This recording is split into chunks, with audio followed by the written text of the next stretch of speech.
Assalamualaikum warahmatullahi wabarakatuh. Waalaikumsalam warahmatullahi wabarakatuh. Bismillahirrahmanirrahim. Alhamdulillahi rabbil alamin. Wassalatu wassalamu ala ashrafil anbiya'i wal mursalin. Sayyidina wa maulana Muhammadin وعلى آله وأصحابه المجاهدين الطاهرين أما بعد. Saudara-saudara kaum muslimin seiman dan sekeyakinan yang berbahagia. Pada suatu hari seketika sedang berkumpul dengan para sahabat, Rasulullah pernah memberikan peringatan. Beliau bersabda, yushiku an tada'a alaikumul umamu kama tada'al akanatu ala qas'atiha.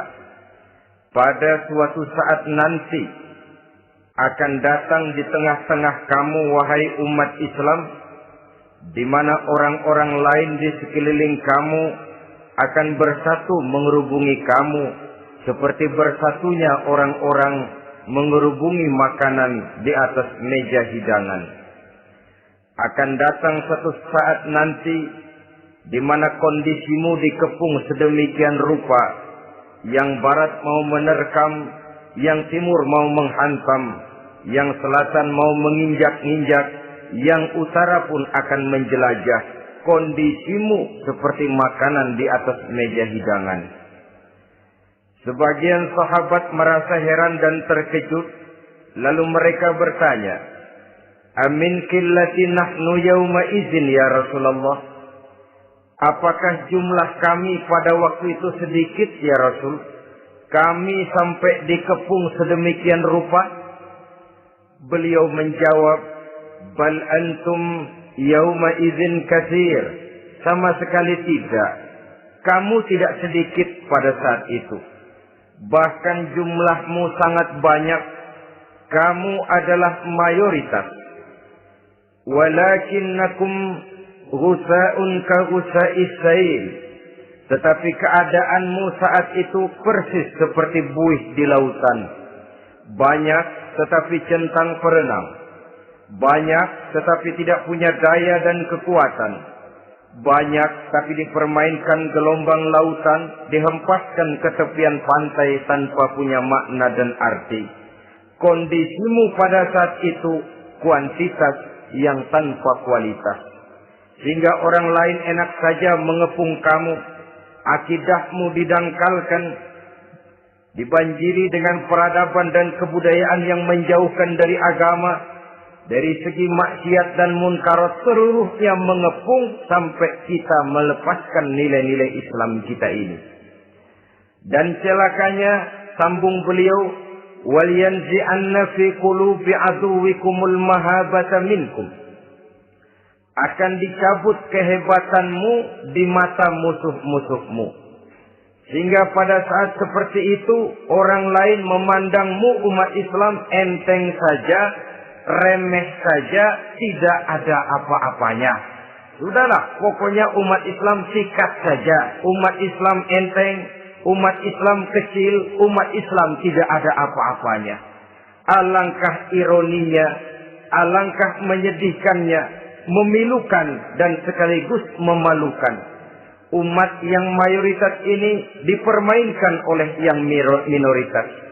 Umat yang jumlahnya terbesar, terbanyak, bahkan konon menurut catatan sampai 90%, tapi dipermainkan oleh mereka kelompok-kelompok kecil ini. Wal yakzifanna fi qulubikumul wahn. Pada saat itu di hatimu dikampakkanlah penyakit wahan. Sahabat kemudian bertanya, wa mal wahnu ya Rasulullah? Apakah penyakit wahan itu ya Rasul? Beliau menjawab, hubbud dunya wa karahiyatul maut. Penyakit wahan itu tidak lain hubbud dunya wa karahiyatul maut. Terlalu cinta kepada dunia dan terlalu takut kepada mati. materialistis, dan takut resiko. Dua penyakit inilah yang menyebabkan walaupun umat ini mayoritas, tapi dipermainkan oleh yang minoritas. Walaupun dia golongan terbesar, tapi nasibnya seperti makanan di atas meja makan. Dari segala macam penjuru mau menghantam dia.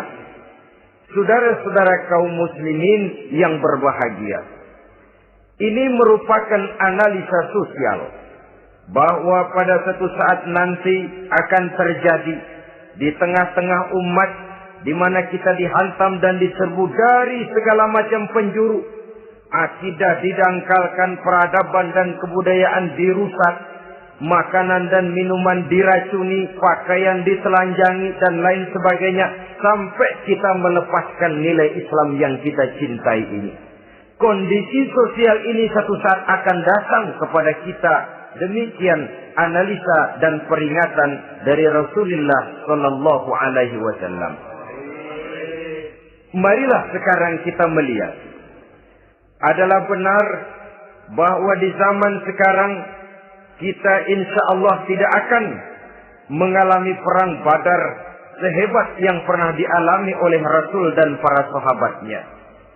Tetapi sesungguhnya perang yang kita hadapi di zaman sekarang ini tidak kalah hebatnya dengan perang Badar, tidak kurang dahsyatnya dengan perang Uhud, tidak kurang ngerinya dari perang Khandaq. Hanya saja yang kita hadapi sekarang ini bukan ujung pedang, bukan ujung tombak, bukan ujung panah. Yang kita hadapi sekarang ini adalah perang akidah, perang ideologi, perang mempertahankan keyakinan. Yang kalau kita kalah sekarang, kita memang masih beragama. Tetapi anak kita, cucu kita, generasi yang akan hidup 5, 10, 20, 30 tahun yang akan datang, wallahu a'lam bishawab. Islam, saudara-saudaraku, tidak mungkin hilang dari dunia. Tetapi tidak mustahil Islam gulung tikar dari desa kita. Tidak mustahil Islam gulung tikar dari kampung dan kota kita, jikalau kita tidak menjaganya, jikalau kita tidak memeliharanya, bahkan jikalau kita tidak mewariskannya kepada anak-anak kita, generasi yang akan datang. Marilah kita mengingat sejenak bagaimana Islam di Spanyol yang pernah jaya, pernah mewarnai daratan Eropa, dan yang sekarang hanya sekedar tinggal ceritanya saja. Ini pernah diperingatkan oleh Rasul dalam satu hadis, sayati ala ummati zamanun la yabqal Islam illa ismun wala minal Quran illa rasmun. Akan datang satu masa di tengah umatku di mana pada masa itu Islam ada tapi hanya tinggal sekedar namanya saja, dan Quran pun ada tapi cuma sekedar tinggal tulisannya saja. Apabila kita tidak mewariskan ini kepada generasi yang akan datang, maka serbuan-serbuan dari berbagai macam penjuru dari hari ke hari semakin kita rasakan kehebatannya. Tidak mustahil sejarah Spanyol akan terjadi di desa kita, akan terjadi di kampung kita, akan terjadi di kota kita. Orang Spanyol, kalau mereka cerita kepada anaknya, mereka akan cerita, nak, di sini dulu ada masjid. Kapan, Pak? Dulu benar dah. Banyak orang Islam kalau hari Jumat pada sembahyang, kapan itu, Pak? Dulu sekali. Sekarang cuma sekedar tinggal ceritanya saja. Bukankah sesuatu yang sangat tidak mustahil apabila kita tidak menjaga dan mewariskan Islam ini kepada generasi yang akan datang, maka serbuan-serbuan akan membawakan hasil yang diinginkan oleh para penyerbu itu tadi. Kita sudah menjadi umat yang mayoritas, tetapi umat yang mayoritas ini menurut Rasul dikepung sedemikian rupa, akidahnya didangkalkan, peradaban dan kebudayaannya ditekan sedemikian rupa, kehidupan sosialnya dibuat individualis, Kemudian dari segi pergaulan, pakaian, makanan, minuman dan sebagainya diracuni sampai dia tidak lagi berpegang teguh kepada agamanya. Dan dikala itu hilang kehebatan umat ini di mata musuh-musuhnya. Orang lain memandang kita ringan saja, enteng saja, satu umat yang sudah kehilangan wibawa. Padahal konon kabarnya kita mayoritas, tapi enak saja dikutak-kutik orang lain. Dan dikala itu di hati kita merajalela penyakit wahan. Penyakit wahan itu apa? Pertama, hubbud dunia, terlalu cinta kepada dunia. Terlalu cinta kepada dunia yang menyebabkan kita lupa. Lupa akan tanggung jawab dan kewajiban. Lupa meneruskan dan mewariskan Islam kepada generasi yang akan datang. Kita berlomba dan berlomba hanya untuk mengejar dunia dan seluruh isinya. Baik dia bernama material, baik dia bernama seksual, baik dia bernama pangkat, jabatan dan kedudukan, berlomba-lomba kita di dalamnya. Sampai tercampaklah penyakit hubbud dunia di dalam hati ini. Berurat dan berakar dunia itu, sulit dan berat kita berpisah daripadanya. Akibatnya kemauan untuk berbuat demi dan atas nama agama sangat sulit terwujud di dalam kehidupan ini. Yang kedua, karahiyatul maut, terlalu takut kepada mati. Baik mati ajal, mati dalam artian yang sebenarnya, baik mati usahanya, baik mati karirnya, baik mati pangkat dan jabatannya. Sehingga dengan demikian akibatnya jatuhlah kita menjadi umat yang kehilangan wibawa di mata orang lain. Saudara-saudara kaum muslimin rahimakumullah. Saya katakan tadi, perang yang kita hadapi di zaman sekarang adalah perang akidah. Perang menghadapi peradaban dan kebudayaan yang menghancurkan moral daripada anak-anak kita. Perang menghadapi banjirnya maksiat dan munkarat. Yang di tengah-tengah itu, di samping berkewajiban menjaga diri dan keluarga, kita pun juga berkewajiban menjaga anak-anak kita, generasi yang akan datang. Mengarahkan dan mendidik mereka sesuai dengan yang dikehendaki oleh Allah Subhanahu wa ta'ala. Oleh sebab itu, pada pertemuan kali ini yang akan saya bicarakan ialah bagaimana idealnya seorang muslim lebih dahulu memberikan pendidikan kepada anak-anaknya. Di tengah satu situasi dan kondisi di mana serbuan datang silih berganti melanda dan menghantam umat Islam, kemana anak-anak kita ini harus kita arahkan? Karena kita orang tua mempunyai tanggung jawab. Anak adalah amanah. Menyia-nyiakan amanah adalah dosa. Dan dosa itu merupakan satu dosa yang besar. Bahkan orang tua bisa saja masuk neraka kalau tidak bertanggung jawab tentang anak-anaknya.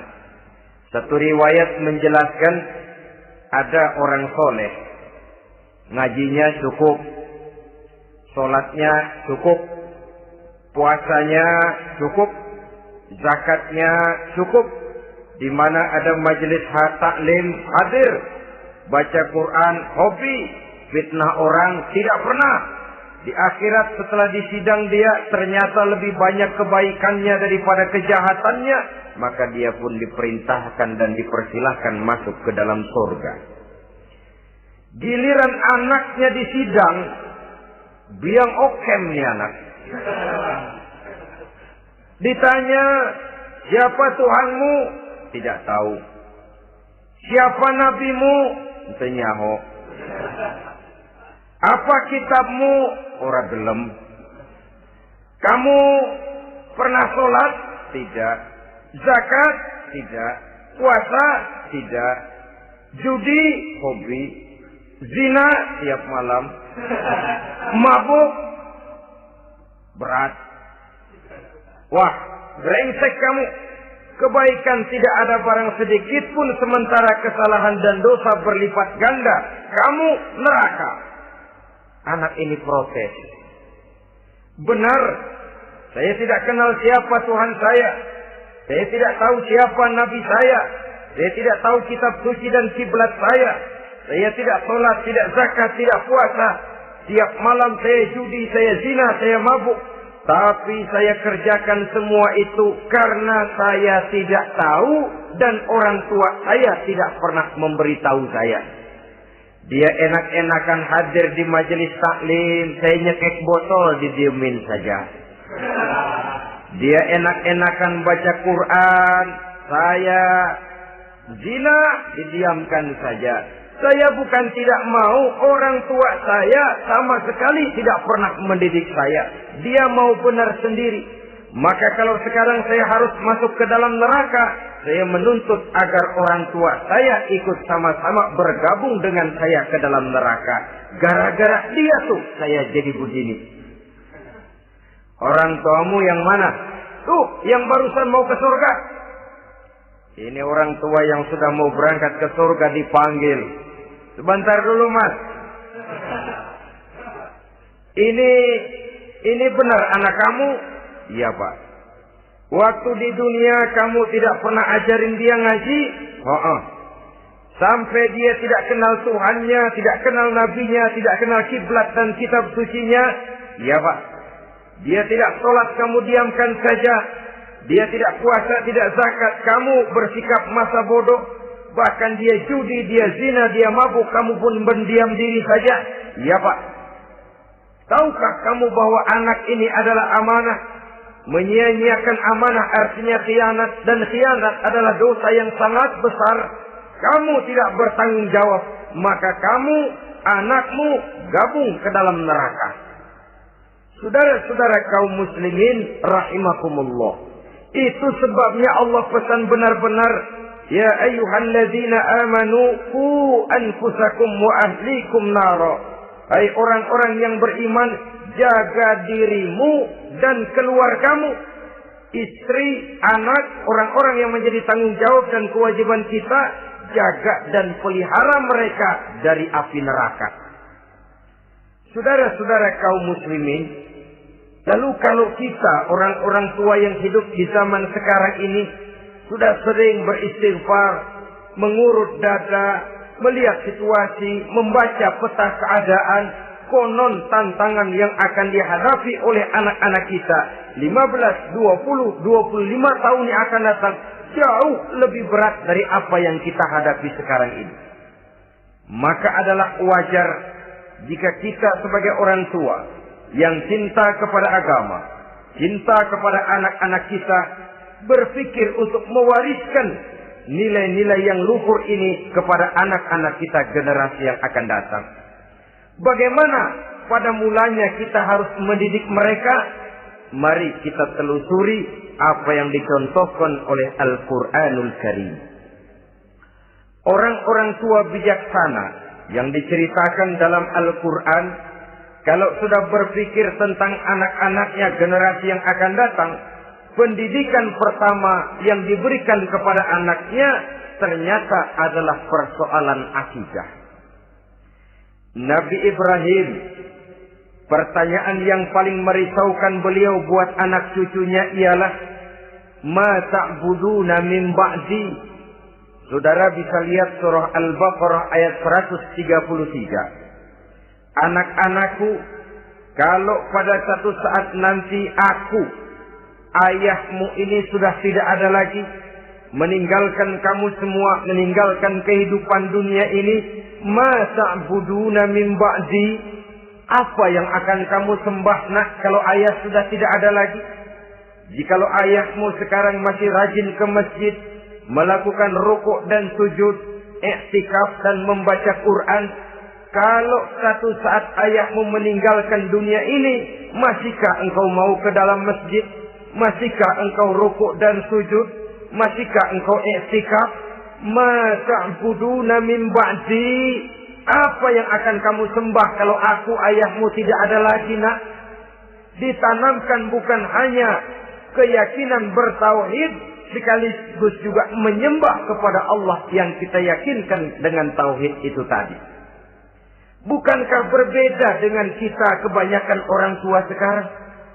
Kita tidak pernah berpikir ma ta'buduna min ba'di. Kalau bapak tidak ada, kamu nyembah apa nak? Kita orang tua sekarang pagi-pagi malah berpikir ma ta'kuluna min ba'di. Kalau bapak nggak ada, kamu nanti makan apa nak? Bukan nyembah apa yang kita pertanyakan, bukan nyembah apa yang kita khawatirkan, makan apa nak? Maka yang dicari lalu sekolah-sekolah yang bonafit, yang tidak peduli apakah itu merusak imannya, mematikan akidahnya, menghancurkan keyakinannya. Yang penting ada jaminan hari depan bisa dapat lapangan kerja. Akibatnya berduyun-duyun orang-orang tua muslim menyekolahkan anaknya di sekolah-sekolah yang bukan Islam, yang nyata-nyata membahayakan akidahnya. Dididik dengan kultur dan budaya yang bertentangan dengan nilai-nilai agamanya. Bukankah ini berarti merelakan anak untuk dikafirkan?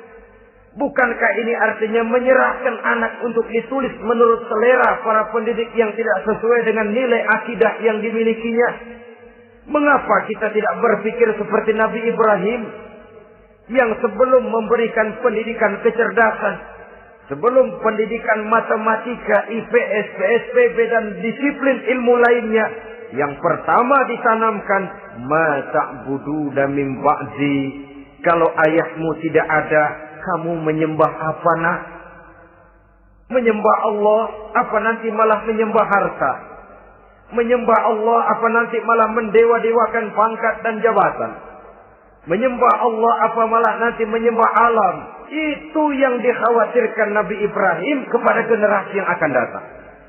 Dan itu saudara-saudara yang seharusnya mengkhawatirkan kita kepada anak-anak kita generasi yang akan datang. Lihatlah serbuan akidah di zaman sekarang ini. Dimanfaatkan kemiskinan kita umat Islam.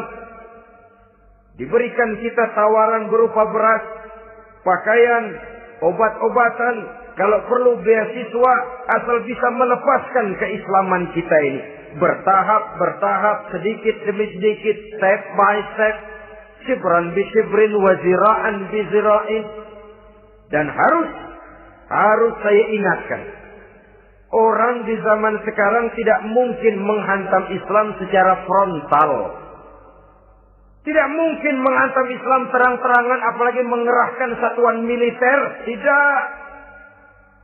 Orang berhitung bagaimanapun kondisi dan kualitasnya umat Islam, mereka masih punya satu modal penting, fanatisme agama. Kalau ini disulut, api jihad segera berkobar dan hanya maut yang bisa menghentikan orang yang dibakar dengan semangat jihad. Orang tahu itu. Betapa Uni Soviet kedodoran menghadapi mujahidin Afghanistan yang disulut oleh semangat jihad yang berkobar dengan persenjataan yang primitif ketimbang persenjataan Uni Soviet. Entok mereka pantang surut mundur ke belakang. Jadi jangan mimpi bahwa orang mau menghantam Islam ini dengan melarang pengajian, meruntuhkan masjid, menyegel pondok pesantren. Tidak. Melarang orang sholat. Tidak. Kalau perlu masjid diperbanyak, musola diperbesar. Tapi bikin itu masjid seperti museum. Besar, megah, mercusuar. Tapi bikin seperti museum. Tempat orang kagum, tempat orang memuji, tapi sunyi dari nilai-nilai ibadah. Saudara-saudara kaum muslimin, untuk sampai kepada penghantaman akidah, jalan yang paling mudah dirintis sekarang ini secara bertahap dan sistematis memisahkan umat Islam dari Islamnya. Biarkan mereka bernama Muslim. Biarkan di atas kartu penduduknya tertulis agama Islam. Tapi tanamkan budaya-budaya yang menyebabkan cara bergaul mereka, cara berumah tangga mereka, cara bertetangga mereka, sampai kepada cara mereka berpakaian, cara mereka bergaul, cara mereka makan dan minum, cara mereka mendidik dan menyekolahkan anak sama sekali tidak lagi mencerminkan nilai-nilai yang islami. Itu sudah satu usaha yang paling praktis, memisahkan umat Islam dengan Islamnya. Kalau sadarlah kita ke arah ini usaha orang di zaman sekarang, maka yang harus pertama kita tanamkan kepada anak-anak kita, didik mereka dengan jiwa tauhid yang mengkrispal di dalam batinnya, meresap sampai ke tulang sumsumnya, yang tidak akan sampai pun nyawa berpisah dari badannya, akidah itu tidak akan berpisah dari hatinya. Bahkan dia sanggup dengan tegar berkata, lebih baik saya melarat karena mempertahankan iman daripada hidup mewah dengan menjual akidah. Satu khitbah, satu garis kehidupan yang perlu kita wariskan kepada anak-anak kita, generasi yang akan datang. Dahulu ada satu tradisi, saudara-saudara. Kalau anak gadis kita dilamar orang lalu bertanya, anakmu mau ngelamar gadis saya, apa sudah khatam Quran berapa kali? Apa sudah bisa baca kitab macam-macam dan lain sebagainya? Sehingga lahirlah satu kebanggaan. Apapun motifnya, tapi pertanyaan semacam ini zaman sekarang sudah langka. Paling-paling yang ditanya kalau anaknya dilamar orang, anakmu kerja di mana? Gajinya sebulan berapa? Kendaraannya bebek apa soal? Apa-apa? Itu yang kita pertanyakan, berkisar di seputar materi, kerja, job, status sosial, dan lain sebagainya. Perkara bisa baca Quran atau tidak, nomor 18. Perkara sembahyangnya rajin apa tidak, nomor 36. Saudara hadirin, akibatnya terjadi pergeseran nilai. Maka mendidik anak menurut tuntunan Quran adalah seperti yang diberikan contoh oleh Luqmanul Hakim, yang diceritakan dalam surah Luqman mulai ayat 11 dan selanjutnya. Apa pendidikan pertama yang harus kita berikan kepada anak? Pertama, ya bunayya la tusyrik billah. Wahai anakku, jangan sekali-kali engkau menyekutukan Allah.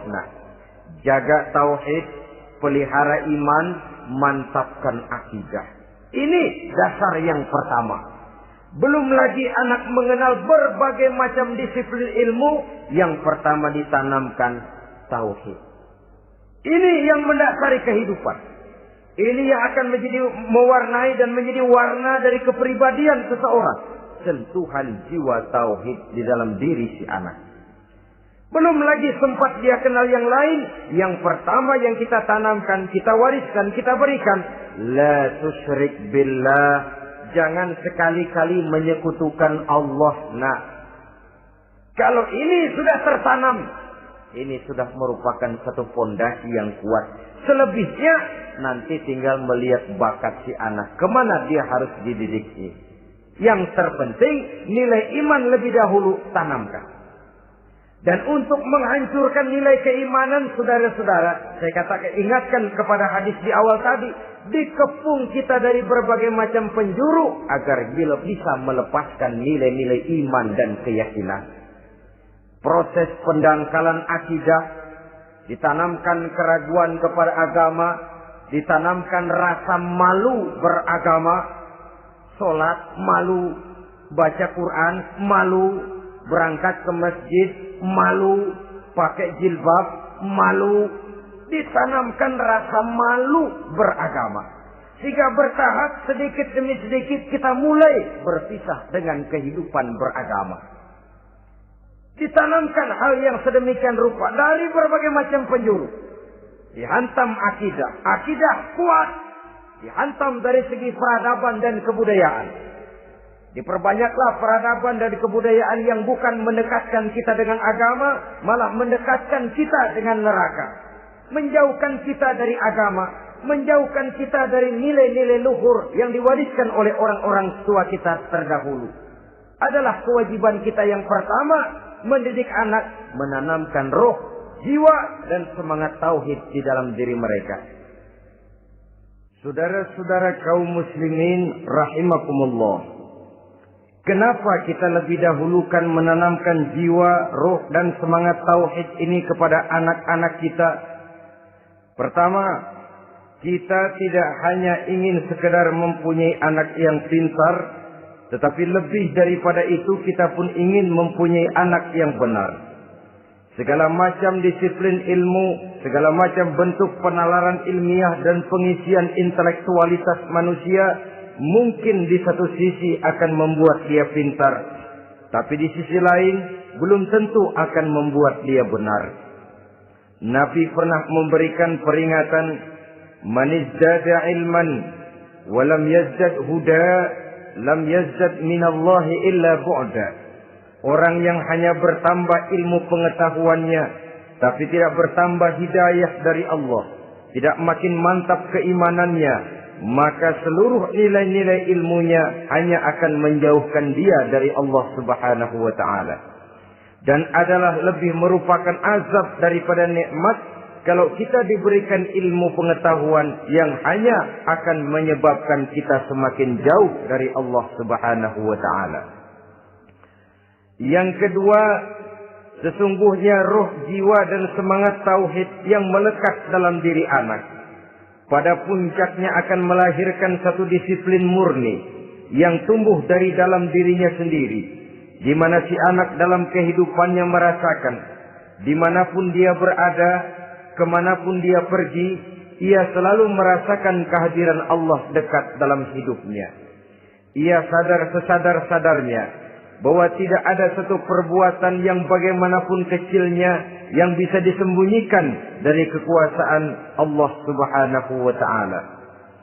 Yang ketiga, dengan penanaman roh, jiwa, dan semangat iman ini, maka diharapkan anak-anak nanti pada pertumbuhannya sanggup mengendalikan hawa nafsunya. Dengan kata lain, bahwa penanaman jiwa tauhid, penanaman roh dan semangat keimanan ini merupakan kondisi dasar yang harus dilakukan sebelum yang lain-lainnya. Kemudian pendidikan kedua yang diberikan oleh Al-Quran melalui contoh dan model dengan Luqmanul Hakim ini, setelah menanamkan tauhid, ditanamkanlah kepada si anak ini rasa hormat kepada orang tuanya. Wa wasainal insana biwalidayhi, dan kami wasiatkan kepada manusia untuk berbakti kepada ibu bapaknya. Hamalathu ummuhu wahnan ala wahnin, karena ibunya telah mengandungnya dengan kepayahan di atas kepayahan. Maksudnya dengan kepayahan dan kelelahan yang berlipat ganda. Sehingga ketika Rasul ditanyakan orang, "Ya Rasul, siapa yang paling harus saya taati di dunia ini?" Beliau menjawab, "Ibumu." Kemudian, "Siapa lagi ya Rasul?" "Ibumu." Setelah itu, "Siapa lagi ya Rasul?" "Ibumu." Dan kemudian, "Siapa ya Rasul?" "Bapakmu." Ibu, ibu, ibu, bapak. Bahkan al-jannatu tahta aqdamil ummahat, surga berada di bawah telapak kaki ibu. Bagaimana menanamkan rasa hormat kepada orang tua di hati anak? Tentu yang pertama, bagaimana orang tua bisa memberikan keteladanan. Marilah kita sebagai orang-orang tua ini menyadari bahwa sebelum anak kenal sekolah dasar, sebelum anak kenal TK, ibtidaiyah, sanawiyah, sampai kepada perguruan tingginya, yang pertama dia kenal adalah lingkungan rumah tangganya, gurunya adalah ibu bapaknya. Di sini berlakulah apa yang dinamakan keteladanan. Keteladanan jauh lebih berhasil daripada sekedar teori-teori yang muluk.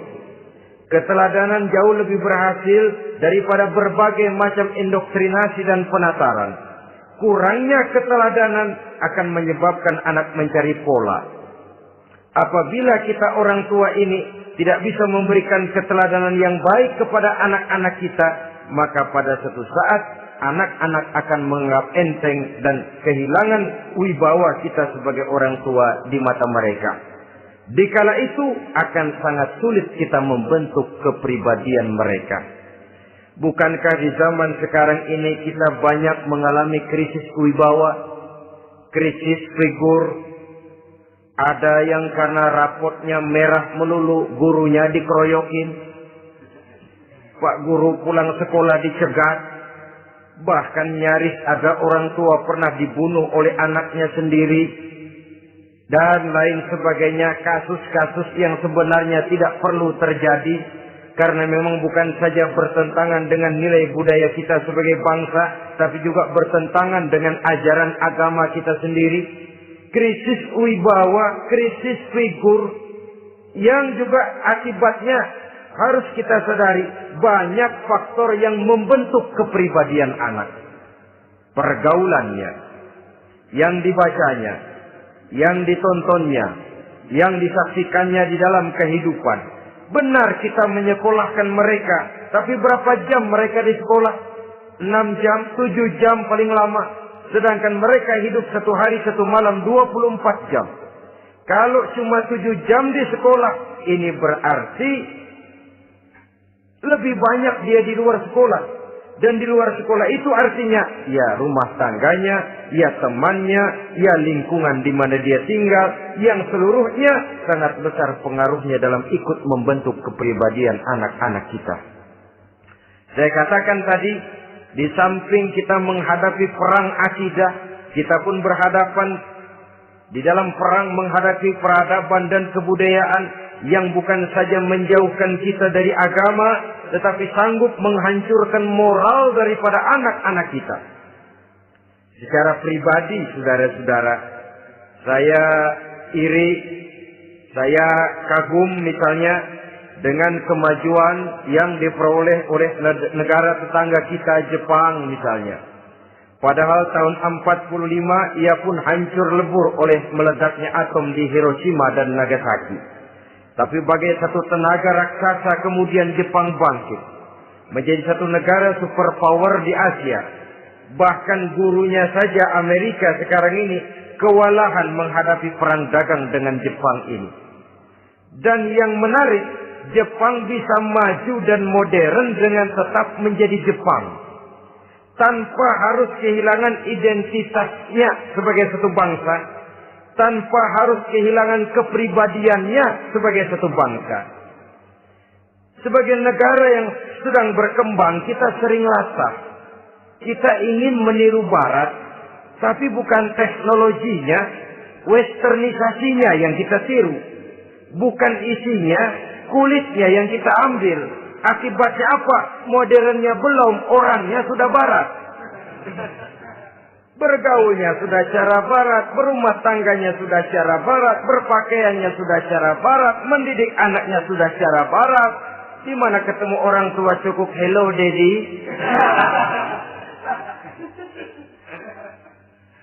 Kulitnya kita ambil, sementara isinya kita campakkan. Ironi dan menyedihkan. Padahal kita sesungguhnya bisa maju dan modern. Bisa mengejar segala ketinggalan dan keterbelakangan kita. Dengan tetap menjaga nilai-nilai luhur budaya kita sebagai satu bangsa. Mengambil isinya. Dan kalau memang tidak perlu, lalu mencampakkan kulitnya. Pengaruh peradaban dan kebudayaan yang menghancurkan moral daripada anak-anak kita. Oleh pesatnya arus teknologi.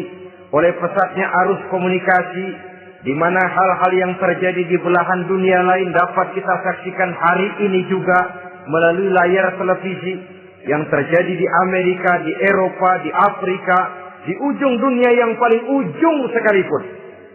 Di ujung dunia yang paling ujung, hari ini kejadian, hari ini sudah bisa kita saksikan. Pesatnya arus komunikasi, kalau jatuh ke tangan anak-anak kita yang belum mempunyai filter, daya saring positif, akan dicerna oleh mereka tanpa memilah dan memilih. Akibatnya orang kampung bilang kelolodan. Makan nggak dikunyah lagi. Tentu saja akhirnya kelolodan. Dan kalau sudah kelolodan, menyusahkan kita seluruhnya. Oleh karena itu budaya menghormati orang tua perlu dijaga, perlu dipelihara dan diwariskan kepada anak-anak kita. Tali silaturahmi sehingga ada respeknya kepada orang tuanya. Jangan bapaknya dianggap CS, ibunya dianggap CS, kakeknya dianggap CS. Hilang rasa respek, hilang rasa menghormati. Sementara orang tua sendiri tidak bisa memberikan keteladanan, kurang mendapat perhatian dan lain sebagainya. Apalagi kalau baik ibu maupun bapak adalah orang-orang karier yang setiap hari sibuk menghadapi tugas masing-masing. Bapak sibuk rapat, pindah kantor sana kantor sini, ibu sibuk arisan, besarlah anak-anak di tangan pembantu dan lain sebagainya, sehingga dia merasa kurang mendapat perhatian dan ini akan ikut membentuk warna dari kepribadian yang dimilikinya. Sampai kepada pelosok-pelosok desa, jaringan televisi memang menguntungkan. Tapi kalau sudah sampai kepada menayangkan budaya-budaya yang tidak sesuai dengan pola di mana mereka tinggal, pola lingkungannya, dan ingin mereka terapkan dalam kehidupan, ironi dan menyedihkan. Maka sering dikatakan, jikalau ABRI masuk desa, rakyat beruntung. Jikalau listrik masuk desa, rumah jadi terang. Jikalau koran masuk desa, rakyat jadi cerdas. Jikalau hakim masuk desa, rakyat lalu sadar hukum. Tapi jikalau maksiat dan munkarat masuk desa, minuman keras masuk desa, judi masuk desa, pelacuran masuk desa, rakyat tentu kiamat. Dan kita harus punya budaya untuk memilah dan memilih, mempunyai filter untuk jadi daya saring positif. Oleh karena itu, saudara-saudara, tahap kedua setelah menanamkan jiwa tauhid kepada anak, tanamkan rasa hormat kepada orang tuanya. Orang tua itu ibu bapaknya, orang tua itu guru-gurunya yang mengajarkan dia, atau yang dianggap tua yang lebih senior dari dia. Karena tidak ada satu peradaban yang berdiri sendiri. Bagaimanapun maju dan modernnya kita sekarang, tentu merupakan mata rantai yang berkaitan dari generasi terdahulu. Ini yang kedua. Setelah tauhid, berbakti kepada ibu dan bapak. Tidak ada satu kebahagiaan yang bisa ditegakkan di dunia ini tanpa doa, tanpa restu daripada ibu dan bapak. Ini keramat hidup. Doanya dikabul Allah dan kutuknya juga dikabul oleh Allah Subhanahu wa ta'ala. Jadi mendidik anak setelah menanamkan jiwa tauhid, menanamkan rasa hormat dan taat berbakti kepada ibu bapaknya. Itu yang kedua. Kemudian yang ketiga, melalui model Luqman, Quran mendorong kita untuk mendidik anak menanamkan etika otonom. Apa itu? Ya bunayya, innaha in takum misqala habbatin min khardalin fatakun fi sakhratin aw fis samawati aw fil ardi ya'ti biha Allah. Wahai anakku, sesungguhnya kalau ada satu kebaikan yang kamu kerjakan, kecil, tidak nampak oleh pandangan mata yang zahir, yang kecil itu tersembunyi di puncak langit, di dasar bumi yang paling dalam, atau di tengah batu hitam sekalipun, Allah pasti mengetahuinya dan pasti akan memberikan balasan yang seadil-adilnya. Pendidikan apa ini? Pendidikan moral. Menanamkan etika otonom. Nah, kau berbuat baik jangan karena dilihat orang. Kau tidak mau melakukan kejahatan jangan cuma karena ada polisi. Kalau ada polisi kau tidak mau jahat, kucing juga begitu. Coba lihat kucing. Taruh ikan asin di piring kaleng, tongkrongin. Aduh, kucing kalem, sopan, tenang. Sedikit kita lengah, habis ikan digarap.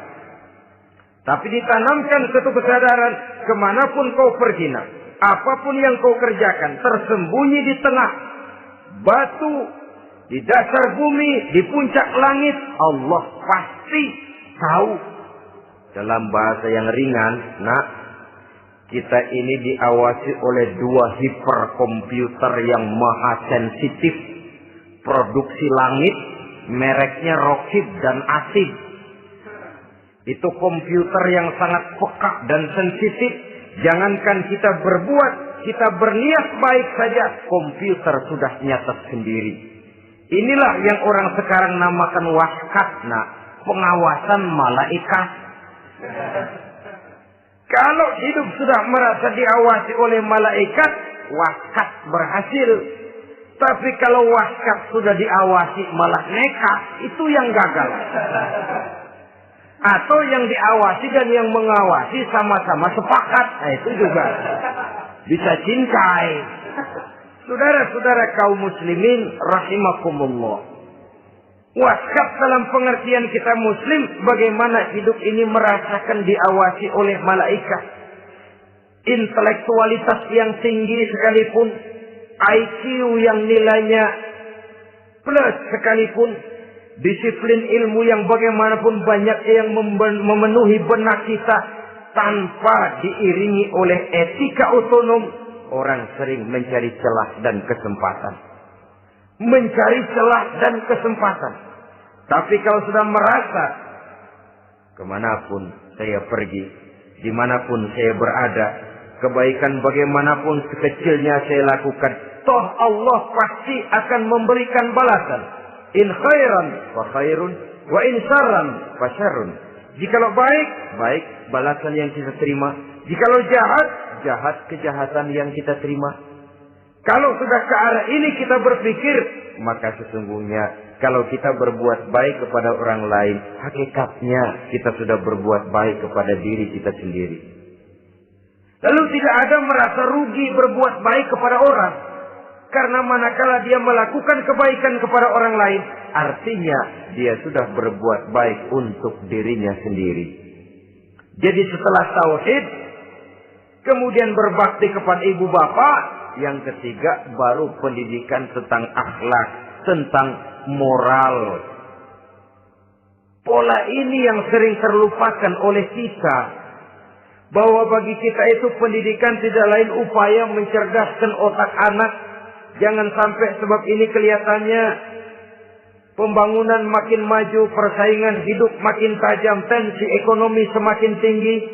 Sementara jumlah tenaga kerja dengan lapangan kerja yang tersedia jauh dari mencukupi. Jikalau tidak membekali anak dengan pendidikan yang menunjang lapangan pekerjaan, orang tua khawatir, takut sekali anaknya jadi gelandangan. Dikhawatirkannya kehidupan dunia ini, sementara dia lupa kalau anaknya bisa jadi gelandangan di akhirat. Padahal selama-lamanya gelandangan di dunia, paling seumur manusia itu 60 tahun, 70 tahun lah umur orang sekarang. 70 itu sudah luar biasa itu. Tapi kalau harus menggelandang di akhirat, menjadi gelandangan di akhirat, alangkah menyedihkannya. Apakah akan kita korbankan satu kehidupan yang langgeng, abadi, cuma karena tertipu oleh fata morgana dan kamuflase? Kita korbankan yang sedikit, kita korbankan yang besar karena kita memilih yang sedikit. Dalam bahasa Al-Quran memang pernah diceritakan hidup ini hakikatnya perlombaan, saudara-saudara. Perlombaan. Dan di dalam perlombaan itu ada yang menang, ada yang kalah. Al-Quran lalu memberikan peringatan. Alhaakumut takatsur. Kamu telah lalai karena berlomba-lomba memperbanyak harta, mempertinggi pangkat dan kedudukan, hatta zurtumul maqabir, sampai kamu akan masuk ke liang kubur baru sadar.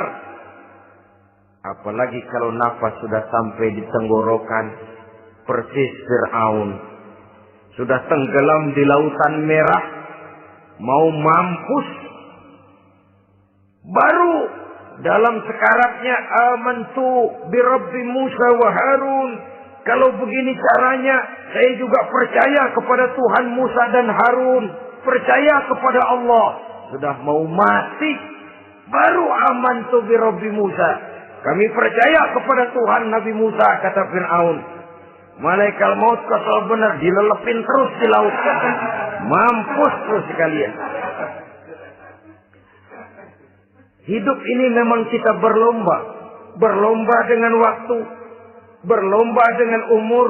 Berlomba dengan tenaga. Berlomba dengan tetangga. Yang jangankan kita sampai mundur. Berhenti saja sejenak. Kita akan ditinggalkan oleh yang lain. Tiada kata mundur. Bahkan tiada kata berhenti. Sekali kita melangkah, melangkahlah terus. Tapi berlombalah seperti yang dikehendaki Quran. Fastabiqul khairat. Berlomba-lombalah di dalam kebajikan. Jangan berlomba-lomba di dalam kemaksiatan, kemunkaran, kejahatan. Berlombalah dalam urusan kebaikan. Saudara-saudara kaum muslimin rahimakumullah. Tauhid, berbakti kepada ibu bapa, kemudian pendidikan tentang moral. Apabila pendidikan tentang moral sudah tertanam, barulah lihat bakat si anak. Kemana bakatnya? Anak saya kelihatannya dari kecil demennya main bedil-bedilan saja. Berikan itu. Kirim ke Magelang, masukkan akabri. Tapi dengan syarat 3 itu tadi. Iman sudah tertanam, rasa bakti kepada ibu bapak sudah ada dan punya nilai moral. Sehingga boleh jadi nanti dia menjadi jenderal yang beriman, yang berbakti kepada ibu bapaknya dan punya moral yang tinggi. Kan lebih baik rakyat rendah tapi akhlaknya tinggi daripada pejabat tinggi tapi moralnya rendah. Jauh lebih baik rakyat rendah punya moral tinggi ketimbang pejabat tinggi punya moral rendah. Nilai moral ini yang jadi ukuran dan barometer di masyarakat. Yang ini yang sering kita lupakan. Bahwa kehancuran satu bangsa dimanapun di dunia ini selalu dimulai dengan kehancuran moral daripada bangsa itu sendiri. Sekarang membina nilai moral ini berat. Gadis kita, remaja, putri diberikan pakaian jilbab, mungkin dia sendiri masih setengah-setengah. Ditambah lagi oleh ledekan temennya. Jilbab lah kuno. Bau surga lah, bau masjid lah, bau menyan lah. Ditanamkan rasa malu untuk hidup dekat dengan agama. Kalau moral semacam ini sudah tertanam, sedikit demi sedikit kita mulai mengucapkan selamat tinggal kepada agama. Dan kemalangan apa yang lebih malang kalau kita sudah jauh dari agama ini? Bukankah Islam telah menyelamatkan manusia dari penyakit jahiliyah dan membawanya kepada satu kehidupan yang maju dan modern? Kalau kita tinggalkan Islam ini, bukankah artinya kita akan kembali kepada satu zaman jahiliyah? Hanya saja jahiliyah itu berada di abad modern. Versinya tentu lebih modern. Kalau zaman jahiliyah dulu mabuknya pakai arak, zaman sekarang sudah macam-macam orang bisa mabuk. Kalau zaman jahiliyah dulu anak perempuan dikubur hidup-hidup, zaman sekarang kadang-kadang belum sempat lahir ke dunia, malah sudah dibunuh lebih dahulu. Versinya saja yang berbeda. Kalau di zaman jahiliyah dahulu manusia menyembah batu yang bernama Latta, Uzza, Manat dan Hubal. Di zaman jahiliyah modern sekarang ini orang sering menyembah kepala bagiannya, sering menyembah atasannya, sering menyembah komputer, sering menyembah teknologi modern yang lebih diyakininya daripada Allah sebagai keyakinan sentral di dalam hidupnya. Saudara-saudara kaum muslimin rahimakumullah. Jadi yang ketiga, nilai moral yang ditanamkan kepada anak-anak kita supaya dia bisa menghadapi tantangan-tantangan hidup yang semakin berat ini dengan tetap berpegang teguh kepada nilai-nilai moral yang diwarnai oleh jiwa keimanannya yang bersumber dari ajaran agamanya. 3. Kemudian yang keempat, barulah tatanan kehidupan sehari-hari. Apa kata Luqman? Ya bunayya aqimis shalah. Setelah bertauhid, berbakti kepada ibu bapa, punya nilai moral. Ya bunayya aqimis shalah. Nak, dirikan salat. Rumah tangga muslim. Anak berumur 7 tahun sudah berani meninggalkan salat. Kata Nabi, pukul. Bukan untuk menyakiti, untuk mendidik. Karena sayang kepada anak. Saudara-saudara, kita khawatir betul kepada anak. Kalau dia pulang dari sekolah, buru-buru kita sebagai orang tua bertanya, sudah makan nak? Sudah istirahat nak? Tapi jarang kita sebagai orang tua melontarkan, sudah sholat nak?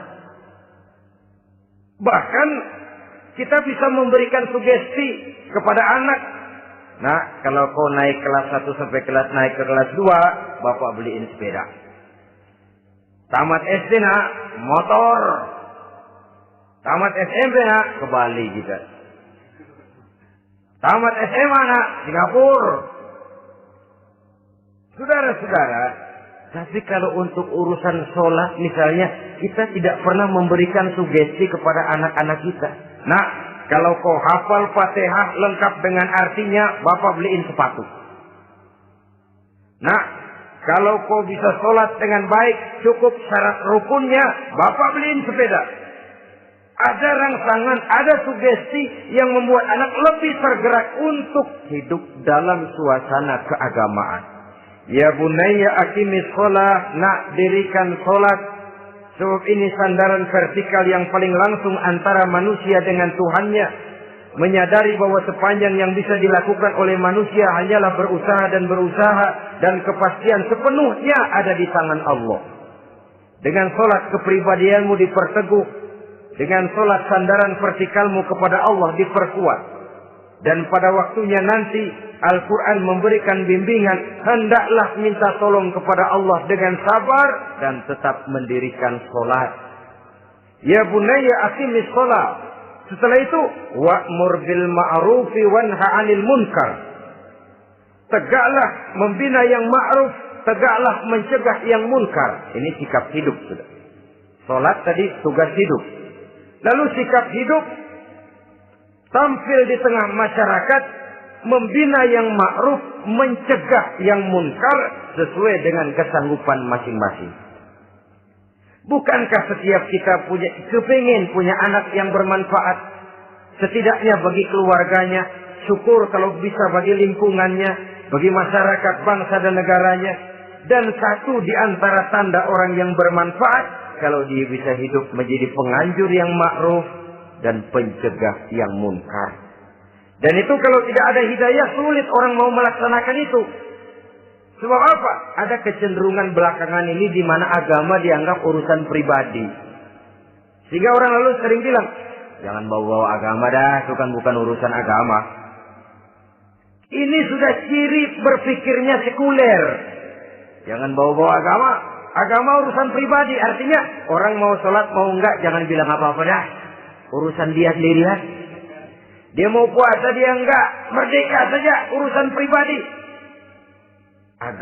Agama bukan persoalan pribadi. Apalagi jika sudah menyangkut amar ma'ruf dan nahi munkar. Siap menegakkan yang baik, mencegah yang munkar untuk tegaknya satu masyarakat yang diwarnai oleh kebaikan dan terhindar dari segala macam kejahatan. Dan terus ayat-ayat selanjutnya mencerminkan sikap hidup. Namun yang intinya cara mendidik anak yang baik yang dicontohkan oleh Al-Quran dengan Luqmanul Hakim sebagai model. Pertama, tanamkan tauhid. Yang kedua, tanamkan rasa hormat dan berbakti kepada ibu bapaknya. Yang ketiga, tanamkan moral, nilai akhlak yang tinggi. Setelah itu yang keempat, biasakan hidup dalam suasana keagamaan. Kontrollah sholatnya, kontrollah baca Qur'annya, kontrollah puasanya di bulan Ramadan. Ajaklah anak-anak sholat berjamaah, sehingga dengan demikian dia terbiasa oleh satu suasana yang mendekatkan dia dengan nilai agamanya. Dari sana diharapkan nilai-nilai ilmu yang didapatnya dari bangku sekolah akan menciptakan keseimbangan dengan yang ditanamkan oleh orang tuanya dalam bentuk yang dijelaskan oleh surat Luqman itu tadi.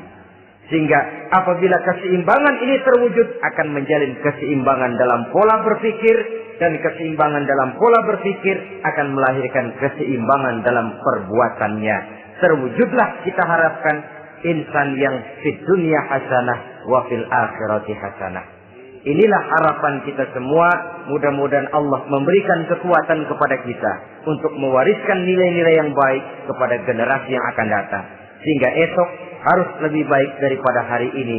Dan lusa harus lebih baik daripada hari esok. Terima kasih atas perhatian saudara. Mohon maaf atas segala kekurangan. Usikum wa nafsi bitaqwallah. Wassalamualaikum warahmatullahi wabarakatuh. Waalaikumsalam.